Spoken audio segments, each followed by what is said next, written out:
তুমি আসল ভালোবাসা ছেড়ে নকল ভালোবাসার পেছনে ছুটে চলেছো। কেন বলনি দাবির, কেন বলনি?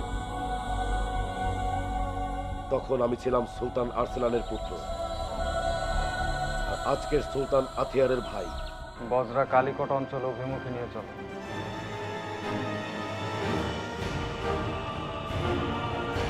আমি তাকে একটি বিশেষ কাজে পাঠিয়েছি, সে এখনো প্রাসাদে ফেরত আসেনি। আর তুমি হাসছো যুবরাজ?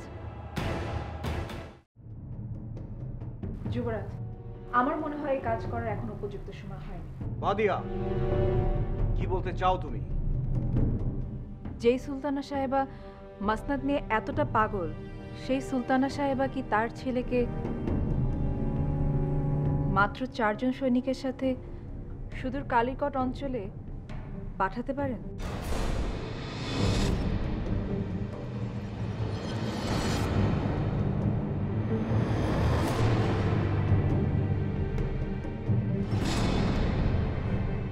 দায়ান সেখানে শিক্ষা লাভ করতে যাচ্ছে বাদিয়া, যুদ্ধ করতে নয়।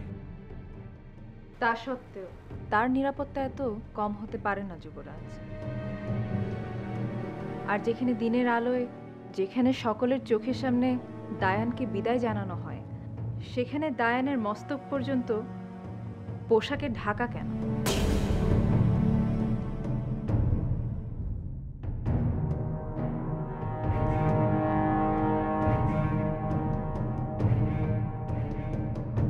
আমার ধারণা বিশেষ কোনো কারণে এই বিদায় ব্যবস্থা সম্পূর্ণ করা হয়েছে যুবরাজ।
সুলতানা সাহেবা, এবার কি?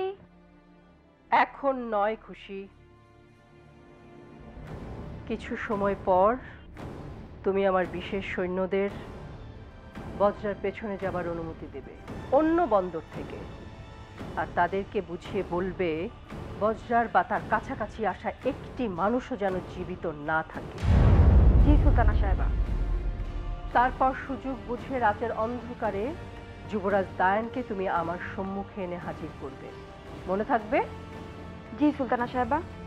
আর যুবরাজ দায়ানের দুর্বল মুহূর্তে যদি কেউ তাকে কোনো ক্ষতি করতে চায়, তাহলে সে সৈন্যদের হাতে শেষ হয়ে যাবে, আর অবশিষ্ট শত্রুরা ধরে নেবে যুবরাজ দায়ান জীবিত না থাকায় মসনদের দ্বার ভবিষ্যতে উন্মুক্ত। তারপর সঠিক সময়ে তাদেরকে সরিয়ে ফেলতে পারলেই ঈশান বাংলার মসনদের আর কোনো কাঁটা অবশিষ্ট থাকবে না।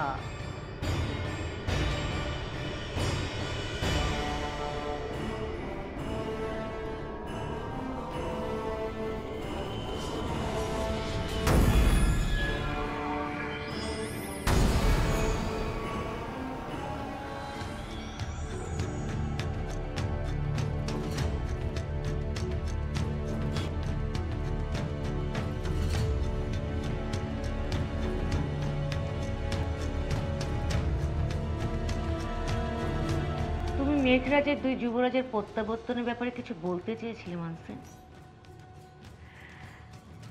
মাইতান, আমার বক্তব্যের বিষয়ে প্রত্যাবর্তন হলেও তবে সেটা দুই যুবরাজকে নিয়ে নয়।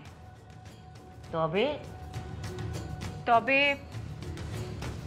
কিছু কথা ব্যক্ত করার আগে আমি একটা কথা জানতে চাই মাইতান। আপনি কি আমার কথা এই মেঘমণ্ডলের বড় রানী সাহেবা হিসেবে শুনবেন, নাকি আমার স্বামী যুবরাজ কারাবের মাইতান হিসেবে শুনবেন? আমি যে হিসেবেই শুনি না কেন, তাতে তোমার কোনো ক্ষতি হবে না মানসিল। তুমি তোমার মনের কথা ব্যক্ত করতে পারো। মাইতান, আমি বিভেদের রাজনীতি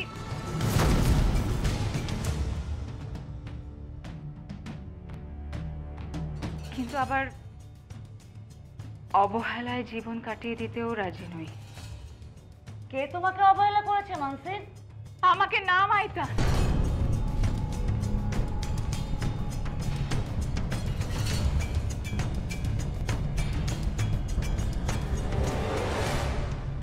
আপনার পুত্র যুবরাজ কারাবকে মাইতান। কি বলতে চাইছো তুমি মানসিল? মাইতান, যে মুহূর্তে আমি যুবরাজ কারাবকে বিবাহ করে এই রাজ্যে পদার্পণ করেছি, সেদিন থেকেই তো দেখছি বাবাথানের আদেশ অনুসরণ করছেন যুবরাজ কারাব। বাবাথানের আদেশে সে যুদ্ধে চলে যাচ্ছে। দুই যুবরাজের মধ্যে কারাব হচ্ছে জ্যেষ্ঠ, গুণে মানে তিনি শ্রেষ্ঠ। কিন্তু মাইতান, সেই শ্রেষ্ঠত্ব বিচারের সম্মান কি তিনি পাচ্ছেন? আমি কারো কথা গ্রাহ্য করছি না মাইতান।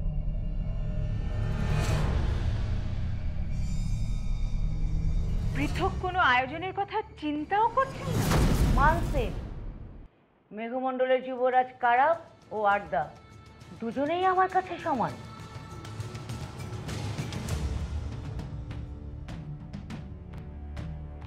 তবে কেন আমি কারাবকে নিয়ে আলাদা আয়োজনের কথা ভাববো? মাফ করবেন মাইতান,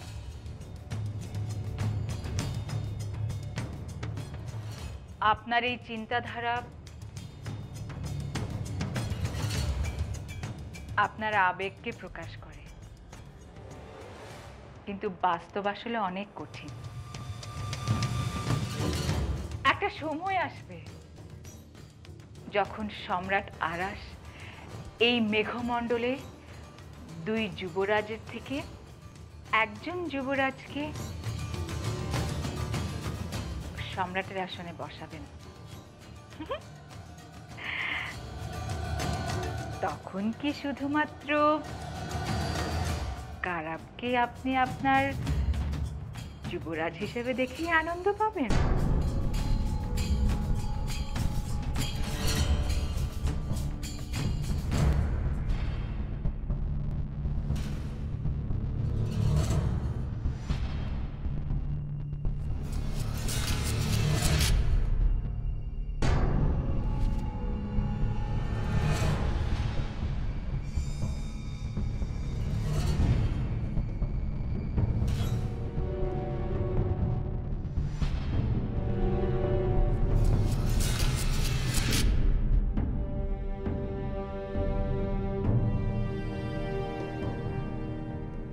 বোধ করি তুমি যথার্থই বলেছ বাদিয়া। এত অল্প নিরাপত্তায় সবাইকে জানিয়ে যুবরাজ দায়ানকে মস্তক পর্যন্ত আচ্ছাদিত করে মহাশিক্ষকের সঙ্গে বজরায় প্রেরণ করার পেছনে অবশ্যই সুলতানা সাহেবের অন্য কোনো উদ্দেশ্য আছে, এবং আমি নিশ্চিত যে বজরায় যুবরাজ দায়ানকে প্রেরণ করা হয়নি। হয়তো উত্তেজনার বশে আমি বড় কোনো ভুল করতে যাচ্ছি। অতীতে এই উত্তেজনার বশেই তুমি অনেক ভুল সিদ্ধান্ত নিয়েছো যুবরাজ, কিন্তু এখন তোমার উত্তেজনার মনোভাব দেখে সত্যিই খুব খুশি লাগছে। কিন্তু আমার এত সহজে খুশি লাগছে না বাদিয়া। আমি আমার চোখের সামনে মসনদের পথ দেখতে পাচ্ছি, অথচ আমি সেই মসনদকে ছুঁয়ে দেখতে পারছি না। বলতে পারো আর কত দিন, কত মুহূর্ত আমাকে প্রতীক্ষা করতে হবে এভাবে? আর একটু ধৈর্য ধরো যুবরাজ, আর তোমার গুপ্তচরদেরকে বলে দাও সুলতানা সাহেবা ও তার অনুচরদের উপর বিশেষ নজর রাখতে? অবশ্যই, অবশ্যই বাদিয়া। আফতাব, আশা করছি তোমাকে আর বুঝিয়ে বলতে হবে না তোমাকে কি করতে হবে। আপনি নিশ্চিন্তে থাকুন যুবরাজ, আমি কোনো সংবাদ পেলেই আপনার নিকট উপস্থিত হব। আর শোনো, সুলতানা সাহেবা কেন এই মহাশিক্ষককে বিদায় দিলেন এবং তার পিছনে কি উদ্দেশ্য, সেই সংবাদও আমাকে জানাবে। জি যুবরাজ।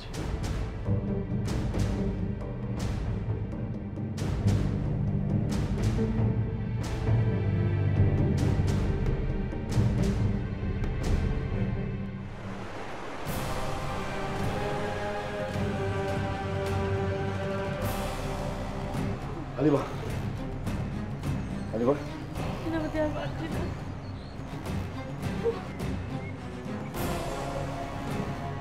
ঠিক আছে। সামান্য ক্লান্ত।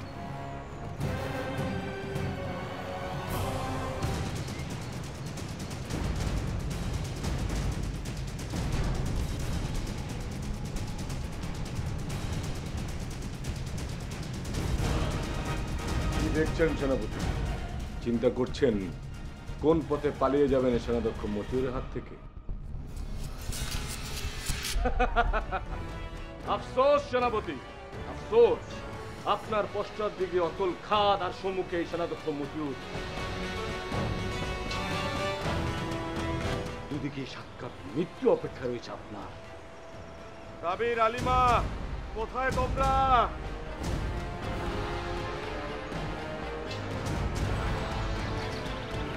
দাবির, আলিমা, আলিমা, দাবির, দাবির, আলিমা, কোথায় তোমরা? তোমাদের ভাইজানের কাছে ফিরে এসো। দাবির, আলিমা, আলিমা, দাবির।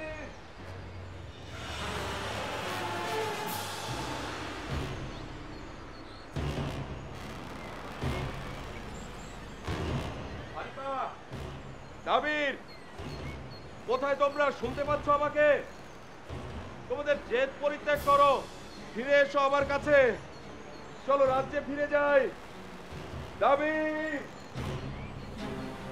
দাবির, আলিমা, কোথায় তোমরা? তোমাদের ভাইজানের কাছে ফিরে এসো। দাবির, দাবির, আলিমা, কোথায় তোমরা? তোমাদের ভাইজানের কাছে ফিরে এসো। দাবির, দাবির, আলিমা, তোমরা কি আমার কথা শুনতে পাচ্ছ না? দাবির, দাবির, আলিমা, আলিমা, দাবির। সুলতান যতক্ষণে আপনার সন্ধান পেয়ে এই স্থানে উপস্থিত হবেন, হয়তো ততক্ষণে আমার কাজ শেষ হয়ে যাবে সেনাপতি। আপনি চাইলে অবশ্য সুলতানকে আহ্বান করতে পারেন যেন তিনি এসে আপনার এবং আপনার পরিবারের জান রক্ষা করেন। তাহলে আপনাকে রাজপ্রাসাদে ফিরে যেতে হবে, আর রাজ্যের লোকজন বলবে আমাদের সেনাপতি এতটাই কাপুরুষ যে তার এবং তার স্ত্রীর প্রাণ রক্ষার জন্য আমাদের সুলতানের সহায়তা নিয়েছেন।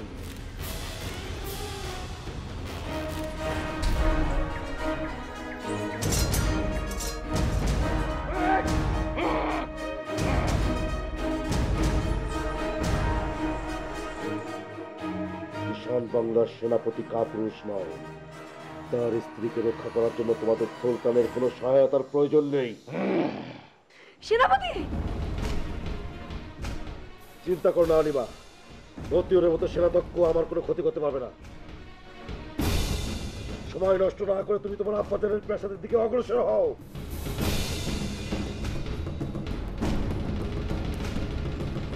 না সেনাপতি, আমি আপনাকে ছেড়ে কোথাও যাব না। বৃথা তর্ক করো না আলিমা, প্রতিটা সময় আমাদের জীবনের চাইতে অনেক বেশি মূল্যবান। যাও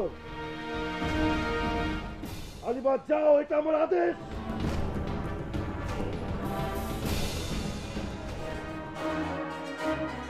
সেনাপতি,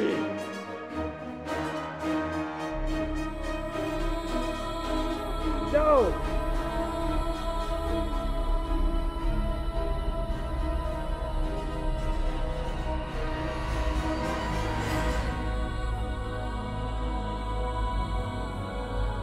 পালাও আলিমা, পালাও।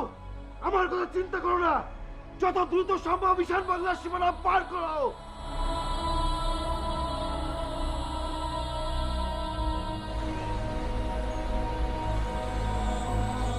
শেষবারের মতো ভেবে নেই সেনাপতি, আপনি কিন্তু আহত। আহত হলেও বাঘ বাঘই থাকে, বেড়াল হয় না।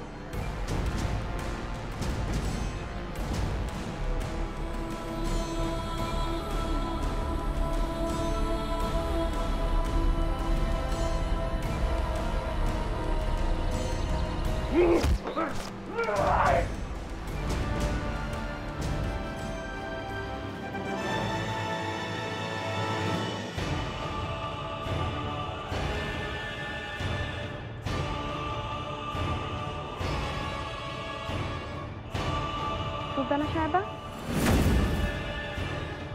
আপনার আদেশ অনুসারে মহাশিক্ষক বজরায় আক্রমণ করার জন্য সৈনিকদের প্রেরণ করে দিয়েছি।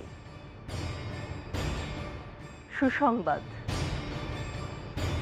এইবার তুমি নতুন কার্য সম্পাদনের জন্য প্রস্তুত হও খুশি। যুবরাজ দায়ানকে আজ রাতেই গোপন পথে এই প্রাসাদ থেকে বের করতে হবে। তাকে পৌঁছে দিতে হবে কর্কট প্রান্তে আমার ভাইজানের প্রাসাদে। আমি আপনার সকল কাজের জন্যই প্রস্তুত সুলতানা সাহেবা, কিন্তু আসলে এখন তুমি কি আমায় অন্য কোনো বিষয়ে কিছু বলতে চাও খুশি? যদি নির্ভয় প্রদান করেন তাহলে বলতে পারি সুলতানা সাহেবা। তোমার মনে যা আছে আমাকে নির্ভয় বলতে পারো খুশি। তুমি ভুলে যেও না, তুমি আমার মুখ্য দাসী। ধন্যবাদ সুলতানা সাহেবা।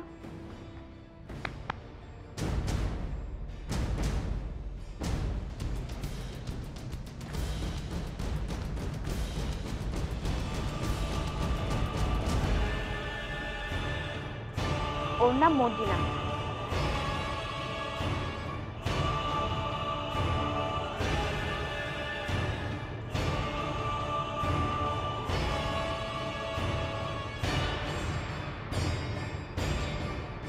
কক্ষ সাজানো থেকে শুরু করে অস্ত্র তৈরির মতো অনেক কাজেই ও পারদর্শী,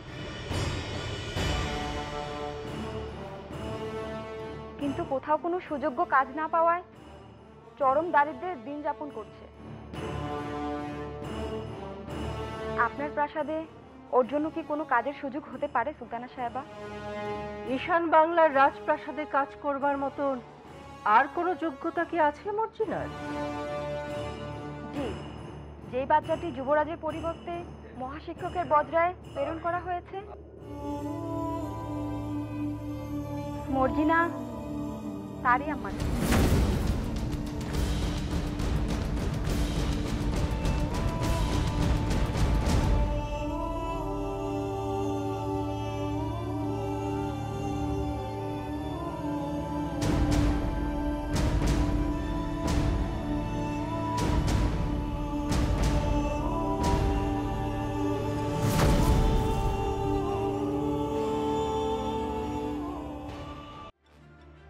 কে কত বড় বীর? আমি আপনাকে শেষবারের মতো সাবধান করছি সেনাপতি, আত্মসমর্পণ করুন। কথা না বাড়িয়ে যা করতে এসেছো তাই করো। আমি আত্মসমর্পণ করবো নাকি তোমাদেরকে পালায়ন করতে হবে সেটা সময় বুঝে যাবে।